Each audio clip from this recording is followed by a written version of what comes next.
सिनेमाची ही जी shelf life आहे किंवा ड्युरेबिलिटी आहे त्याचा आणि जनरेशन गॅपचं आवर्तन, ह्या दोन्ही गोष्टींचं जे आवर्तन आहे ते सेम आहे असं मला वाटतं. हा येऊ घातलेला काळ आहे. हा चांगला आहे का वाईट आहे? तर निश्चितपणे चांगलाच आहे. मग पूर्वीचा वाईट होता का? तर नाही, तो पण चांगलाच होता. हे आवर्तन आहे. हे चांगलं आणि वाईट असं काही नाही. त्या चांगल्या वाईटाच्या पलीकडे आहे. म्हणजे हे चक्र आहे आणि हे असंच पुढं जाणार आहे. म्हणजे अति तिथं माती आपण म्हणतो ना, ते इथं चांगल्या अर्थानं झालं आहे. म्हणजे त्या गॅपची माती झाली असं आपण म्हणू. मग चांगलंच झालं ना. 25-30 वर्ष जुने सिनेमे पुन्हा रिलीज झाले. पुन्हा त्यांनी चांगला व्यवसाय केला. नवीन सिनेमांपेक्षा चांगला व्यवसाय केला. लोकांना ते आवडले. नवीन ऑडियन्सला जुने सिनेमे आवडले. हे काय आहे? कशाचं चिन्ह आहे? नमस्कार मंडळी, मी वैभव कुलकर्णी. तुम्ही बघत आहात स्वनिर्मिती.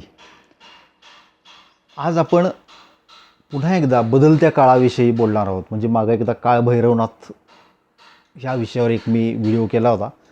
असं समजा की त्याचा हा दुसरा भाग आहे, पण हा सिनेमाशी रिलेटेड आहे. काय झालं, मला कोणतरी असं म्हटलं की अरे तू वेगवेगळ्या सिनेमांबद्दल बोलतोस, पण लेटेस्ट सिनेमांबद्दल खूप कमी वेळा बोलतोस. छावाबद्दल बोललो होतो आणि असं खूप कमी वेळा होतं, म्हणजे बोलतो किंवा सोशल मीडियावर लिहितो वगैरे. तर त्याची खूप कारणं आहेत त्याला. म्हणजे एकतर मी लेटेस्ट सिनेमा प्रत्येक वेळेला रिलीज झाला की जाऊन बघतोच असं नाही. खूप चर्चा ऐकून, रिव्ह्यूज ऐकून, ट्रेलर बघून मग मला वाटलं बघावंसं तर बघतो. खूप सिलेक्टिव्ह बघतो. खूप सिनेमे बघतो मी असं नाही अजिबातच. ही एक गोष्ट आहे. दुसरी गोष्ट अशी आहे की काळ बदलला आहे. आता सिनेमे जुने होत नाहीत. आपल्याला वाटतं की सिनेमा आला आणि गेला तर तो कधीही पुन्हा नव्यानं उगवू शकतो, असा आता काळ आला आहे. आणि हा जो बदलता काळ आहे ह्याच्याबद्दल मला आज तुमच्याशी बोलायचं आहे.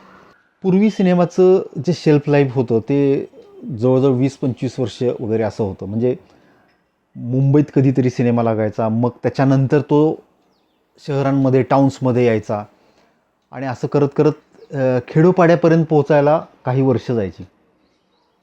काही काही सिनेमे तर 20-25 वर्षानंतरसुद्धा तंबूमध्ये लागायचे, जत्रेमध्ये लागायचे, तरी नवीन सिनेमापेक्षा जास्त त्याला चांगला रिस्पॉन्स मिळायचा. तो एक काळ होता.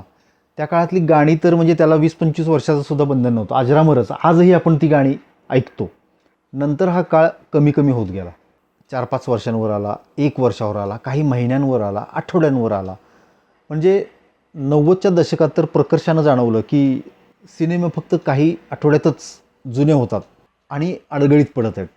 आता सध्या हा काळ फक्त काही दिवसांवर आला आहे. आणि हा काळ आणि येऊ घातलेला काळ जो आहे, म्हणजे त्याच्याबद्दल मी आता पुढं बोलतो, तर तो आत्ताचा ग्रे पिरियड आहे. तो मिक्स काळ आहे सध्याचा. सध्याचा काळ काही दिवसांवरच नाही तर काही तासांवर आला आहे असं म्हटलं तरी चालेल. म्हणजे 48 तास, 72 तास वगैरे असं मोजलं जातं. म्हणजे तेवढ्यात सिनेमा येतो आणि जातो. सिनेमाची ही जी शेल्फ लाईफ आहे किंवा ड्युरेबिलिटी आहे त्याचा आणि जनरेशन गॅपचं आवर्तन, ह्या दोन्ही गोष्टींचं जे आवर्तन आहे ते सेम आहे असं मला वाटतं. पूर्वी जनरेशन गॅप 20-25 वर्षांची होती. म्हणजे 25 वर्ष वगैरे जर वयाचा डिफरन्स असेल, 25-30 वर्ष, तर त्यांच्या विचारांमध्ये तफावत असायची. त्याच्या आधी ही गॅप खूपच ह्याच्यापेक्षाही जास्त असेल असं मला वाटतं. नंतर ही गॅप कमी कमी होत गेली. अलीकडच्या काळात तर बघतोय आपण बघत आहोत की 4-5 वर्षाचीच जनरेशन गॅप आपण बघितलेली आहे. 4-5 वर्षांनी वयाचा डिफरन्स असला तरी दोघांच्या विचारांमध्ये, लाईफस्टाईलमध्ये, निर्णय प्रक्रियेमध्ये खूप फरक आपल्याला जाणवतो. चित्रपटांचं हे आपल्या जनरेशन गॅपबद्दल बोलतो त्याच्या गोष्टी सेम, म्हणजे समांतर पद्धतीनं चाललेल्या आपल्याला दिसतात. हे सगळं झालं, पण आता आपण इतक्या कमी गॅपवर आलो आहे की आता पुढे काय हा प्रश्न आहे. आणि त्याच्याबद्दलच आज आपण चर्चा करणार आहोत. पूर्वी एखाद्या गोष्टीला प्रतिष्ठा मिळायची तर एखाद्या गोष्टीला अप्रतिष्ठा मिळायची किंवा टॅबू मिळायचा की धिक्कार, ही गोष्ट नाही करायची किंवा चांगली नाही अशा पद्धतीचं. ही गोष्टसुद्धा काळाप्रमाणे कमी कमी होत गेली.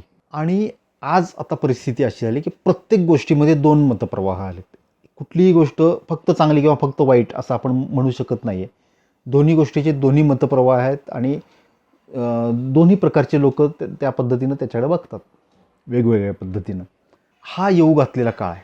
हा चांगला आहे का वाईट आहे? तर निश्चितपणे चांगलाच आहे. मग पूर्वीचा वाईट होता का? तर नाही, तो पण चांगलाच होता. हे आवर्तन आहे. हे चांगलं आणि वाईट असं काही नाही. त्या चांगल्या वाईटाच्या पलीकडे आहे. म्हणजे हे चक्र आहे आणि हे असंच पुढं जाणार आहे. ही शून्य झालेली गॅप पुन्हा हळूहळू निर्माण होईल. पुन्हा कधीतरी ते 25-30 वर्षावर जाईल. ह्या गोष्टी होणार. ह्याला कदाचित शेकडो हजारो वर्ष जातील, पण हे चक्र असंच सुरू राहणार आहे. चित्रपटांचा हा जो कमी झालेलं शेल्फ लाईफ आणि जनरेशन गॅप ही जी आहे ही कमी होत होत होत होत आता ऑलमोस्ट संपलेली आहे. म्हणजे अति तिथं माती आपण म्हणतो ना, ते इथं चांगल्या अर्थानं झालं आहे. म्हणजे त्या गॅपची माती झाली असं आपण म्हणू. मग चांगलंच झालं ना, गॅप संपली, चांगली गोष्ट झाली. त्यामुळं आता काय झालं की सगळे एकाच प्लॅटफॉर्मवर आलेत. जनरेशन गॅप ही आता वयानुसार नाही तर प्रत्येक 2 माणसांमध्ये गॅप आहे. त्याला जनरेशन गॅप म्हणता येणार नाही, पण ही गॅप आहे, वेगळेपण आहे. पण त्याला गॅप असा निगेटिव्ह शब्द न देता त्याच्यामध्ये युनिकनेस आपण म्हणू शकतो की प्रत्येकाचा युनिकनेस आपल्याला दिसण्याचा आता काळ येऊ घातलेला आहे असं मला वाटतं. आणि म्हणूनच आणि ह्याची सगळ्यांना जाणीव असल्यामुळेच सगळेजण एकमेकाचा आदर करू लागतील. म्हणजे हा जेव्हा काळ आता येऊ घातलेला ते आता सुरूच झाला आहे असं म्हटलं तरी चालेल. प्रत्येकाला माहिती आहे की मी वेगळा आहे, समोरचा माणूस वेगळा आहे, पण तो त्याच्या जागी बरोबर आहे, आपण त्याचा आदर केला पाहिजे. ही कधी नव्हे ती एक चांगली गोष्ट आपण बघतोय की ती घडत चाललेली आहे. आपण बघतो की जुने सिनेमे रिलीज होत आहेत. म्हणजे ह्या गेल्या वर्षभरात तर खूप सिनेमे रिलीज झालेत. 25-30 वर्ष जुने सिनेमे पुन्हा रिलीज झालेत. पुन्हा त्यांनी चांगला व्यवसाय केला, नवीन सिनेमांपेक्षा चांगला व्यवसाय केला. लोकांना ते आवडले, नवीन ऑडियन्सला जुने सिनेमे आवडले. हे काय आहे, कशाचं चिन्ह आहे? जुनी विस्मरणात गेलेली गाणी पुन्हा ट्रेंडिंग होत आहेत, इंस्टाग्रामवर ट्रेंड होत आहेत, तरुण मुलं ऐकत आहेत, यूथ ऐकतोय. हे काय आहे? हा काय प्रकार आहे? याचा अर्थ काय? असं घडण्याचं आणखी एक कारण महत्त्वाचं असं आहे की पूर्वी सिनेमा बघायचं केंद्र हे एकमेव होतं ते म्हणजे थिएटर. प्रमुख केंद्र होतं ते. आता थिएटर हे अतिशय दुय्यम किंवा शेवटचं असं राहिलं आहे. मुख्य केंद्र जे आहे सिनेमा बघण्याचं ते आता झालेलं आहे OTT. OTTची खासियत काय आहे? त्याच्या आधी आपण टी व्हीवर सिनेमा बघायचो. टी व्हीवर सिनेमे बघण्याचा तोटा काय होता की ज्यावेळेला सिनेमा लागेल त्या वेळेत आपण वेळ काढायचा आणि जाऊन बघायचं, हे कंपल्सरी होतं. OTT आल्यामुळं आता ते नाही राहिलेलं. आपण पाहिजे तेव्हा पाहिजे तो सिनेमा तिकडं बघू शकतो. पाहिजे तेव्हा पाहिजे तो सिनेमा अंडरलाईन बघू शकतो. थिएटरमध्ये सिनेमा 1, 2, 3 आठवडे जो काही पूर्वी असायचा, त्याच्यामुळे त्याला एक प्रकारचं टाईम डिकेइंग होतं. म्हणजे संपणार आहे, जाणार आहे, गेला की तो शिळा होणार आहे, जुना होणार आहे, आपल्याला त्याच्याबद्दल बोलता येणार नाही किंवा चर्चा करता येणार नाही, असा तो काळ होता. आता ते नाही आहे. OTTवर आपण कधीही बघू शकतो. कोण कुणाला म्हणत नाही की अरे जुना झाला आणि आत्ता बघितलास का तू, अजून बघितला नाहीस का, असं कोणी कुणाला विचारत नाही. कधीही बघितला तरी त्याच्यावर कधीही चर्चा होऊ शकते. अशी आत्ताची परिस्थिती आहे जी OTTमुळं आलेली आहे. त्याच्यामुळं काय झालं आहे, सध्या येणाऱ्या सिनेमांमध्ये सुद्धा 2 प्रकार आहेत. एक टिपिकल सिनेमा जो पूर्वीसारखा कधीतरी जुना होईल आणि आउटडेटेड होईल. दुसरा सिनेमा आहे ज्याला कॅटलॉग सिनेमा असं OTTच्या भाषेमध्ये म्हणतात. कॅटलॉग सिनेमा ज्याला शेल्फ लाईफ जास्त आहे. म्हणजे तो 10 वर्षानंतर पण काढून बघितला जाईल आणि तो कधीच जुना होणार नाही. कदाचित आत्ता कमी ट्रेंडिंग असेल, उद्या जास्त असेल, म्हणजे 10 वर्षानंतर तो जास्त बघितला जाईल. ही कॉन्सेप्ट आता सगळ्यांनी ॲक्सेप्ट केलेली आहे. म्हणजे चित्रपट व्यवसायामधले जे मोठे लोक आहेत किंवा OTT ऑपरेटर जे आहेत त्यांनी ॲक्सेप्ट केलेली आहे की हा सिनेमा आहे, हा आज आपल्याला कदाचित पैसे मिळवून देणार नाही, पण 10 वर्षानंतर देईल, 20 वर्षानंतर देईल. ही आता एक कॉन्सेप्ट रूढ झालेली आहे. त्यामुळं कॅटलॉग सिनेमा हा जो प्रकार आहे हा कधीच जुना होणार नाही. तो कालातीत म्हटला जाईल असा असणार आहे. तो कधीही बघितला जाईल. आणि डिजिटल फॉर्मॅटमध्ये असल्यामुळं पूर्वी कसं फिल्म जुन्या व्हायच्या, त्याच्यावर नॉईज यायचा, बऱ्याच गोष्टी त्याच्यावर व्हायच्या. आता डिजिटल फॉर्मॅटमध्ये असल्यामुळं हे कदाचित होणार नाही आणि याचं क्वालिटी आणि लाईफसुद्धा जास्त असणार आहे. तोही याच्यामध्ये एक महत्त्वाचा फॅक्टर आहे. ग्रंथांचं कसं असतं बघा, आपण विचारतो रामायण वाचलंस का, महाभारत वाचलंस का. हे झाले ठीक आहे, जुने कालातीतच ग्रंथ आहेत म्हणून ते सोडून देऊ आपण. पण आपण ययाती वाचलंस का, छावा वाचलंस का, पार्टनर वाचलीस का असं विचारतो ना, त्यावेळेला आपण असं रिॲक्ट होत नाही की अरे हे सगळं जुनं झालं, आता नवीन काहीतरी वाचलंस का, असं आपण म्हणत नाही. कारण काही ग्रंथ हीच गोष्ट मुळात अशी आहे की आपण अजून तरी त्याला आउटडेटेड मानत नाही की चला एक पुस्तक प्रकाशित झालं आणि ते 2-3 महिन्यातच वाचलं पाहिजे, त्याच्यानंतर ते वाचलं की आपण खूप मागे राहिलो, असं नाही आहे ना. तसं आता सिनेमांच्या बाबतीत होऊ घातले आणि ही अतिशय चांगली गोष्ट आहे. म्हणजे सध्याचे सिनेमे खूप वाईट काळातून जात आहेत व्यावसायिकदृष्ट्या खरं तर.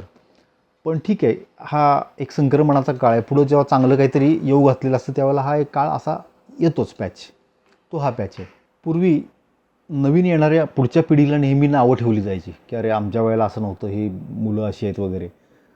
हे सुद्धा प्रमाण कमी होत होत होत होत आता बघा जवळपास संपलेलं आहे. आता आता हे आत्ताच्या जनरेशनला आपण जेनझी म्हणतो, पण प्रत्येक वेळेला ते निगेटिव्हलीच बोलतो असं नाही. आणि ती ती जनरेशन पण खूप चांगली आहे. म्हणजे एकमेकाचा रिस्पेक्ट करतात, मोठ्यांचा पण रिस्पेक्ट करताना दिसतात. आणि जेनझी म्हणून त्यांना एका लेबलखाली जरी टाकलं तरी ती एकसारखी नाही आहेत. कुणाला केपॉप आवडतं, कुणाला लता दीदींची गाणी आवडतात, जुनी गाणी.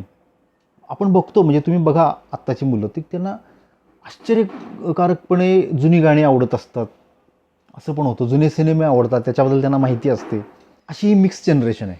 म्हणजे त्यांना हे माहिती आहे की जन्माला आलेली कलाकृती जी आहे ती कालातीत असते आणि ती आपण कधीही एन्जॉय करू शकतो, बघू शकतो, त्यातून काहीतरी घेऊ शकतो.